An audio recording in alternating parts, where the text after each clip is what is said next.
साथियों, अभी एक ट्रेंड चल रहा है, गुस्ताखे नबी की एक सजा, सरतन से जुदा, सरतन से जुदा। यह देश संविधान से चलता है, कानून से चलता है, लेकिन लोगों ने इसे चाहा कि हम शरीयत के हिसाब से चलाएं। और किसने चाहे? मुसलमानों ने चाहा, इसमें कोई शंका नहीं है। मैंने रामधारी सिंह दिनकर जी के बारे में पढ़ा था। उन्होंने कहा था कि हिंदू इस्लाम को नहीं समझ पाया, लेकिन मुसलमानों से, इस्लाम मानने वालों से हिंदुओं को नफरत जरूर है, क्योंकि इसके साथ ऐसी घटनाएं हुई है हिंदुओं के साथ, ऐसा कहीं और नहीं हुआ, इसीलिए हिंदुओं को इनसे नफरत है। अभी हाल ही में शर्मिष्ठा का एक बयान आया, जिसने कहा कि जो उसके संदेशवाहक है, जो भी संदेशवाहक है, शर्मिष्ठा ने कहा कि वो जन्नत नहीं कहीं और से होकर आए थे। इस पर मुसलमानों ने सरतन से जुदा के नारे लगाए।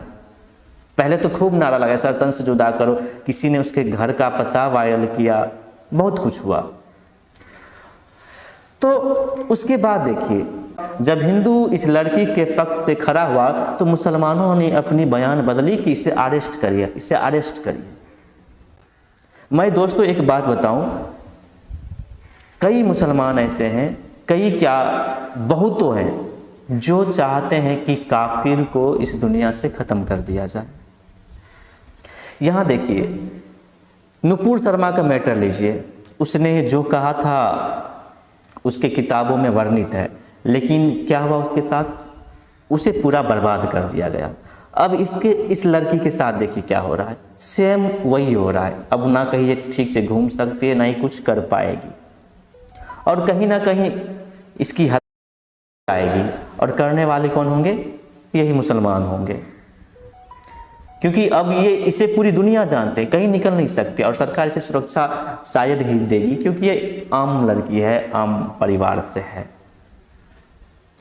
मौलाना ही 72 हूर का जिक्र करते हैं, कहते हैं कुंवारी लड़की है, बहुत सुंदर होती है, पवित्र होती है, इस तरह की होती, उस तरह की होती है, लड़की मिलेगी, ये है वो है। ये आपका ही दिया हुआ है ना मैटर। अगर आपको इससे कोई तकलीफ है तो आप सामने बैठ के बात करिए, क्या है आपका ये 72 हूर वाली कॉन्सेप्ट, 130 फीट वाली कॉन्सेप्ट लड़की, और जो पारदर्शी होगी, कपड़े भी पहनी होगी, गाल पे उसको देखेंगे तो आईना की तरह दिखेगा, अपना फेस देख सकते हैं, ये आपकी ही देन है ना।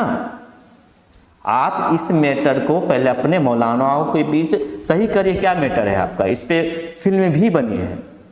इस लड़की ने सेम वही बात बोली, 72 हूर नहीं, वो कहीं और गए थे। तो ठीक है, 72 हूर का कॉन्सेप्ट क्या है वो आप क्लियर करिए। और रही इसकी बात, ठीक है, इससे गलती हुई, इसने उस संदेशवाहक के लिए कुछ अपशब्द कहे, लेकिन उसकी मिस्टेक थी, वो नाबालिग भी है।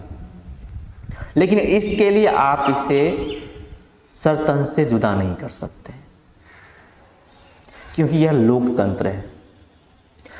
और कई लोग 72 हूर का हिंदुओं से भी जोड़ते हैं कि उसमें भी अप्सराएं हैं, ये हैं वो हैं। देखिए, हिंदुओं ने अप्सरा के चक्कर में या परियों के चक्कर में किसी को मारा नहीं है, आज तक किसी ने नहीं मारा हिंदुओं में, ये केवल मुसलमानों ने किया है। और आतंकवादी हिंदू को मारते हैं और कहते हैं कि हम जन्नत जाएंगे, और मेरा ये सबाब का काम था, मुझे जन्नत जाना ही होगा, और 72 हूर मिलेगी मुझे। 72 हूर के लिए यहाँ आतंकवाद पैदा होते हैं, बेकसूर व्यक्ति हिंदू मारे जाते हैं।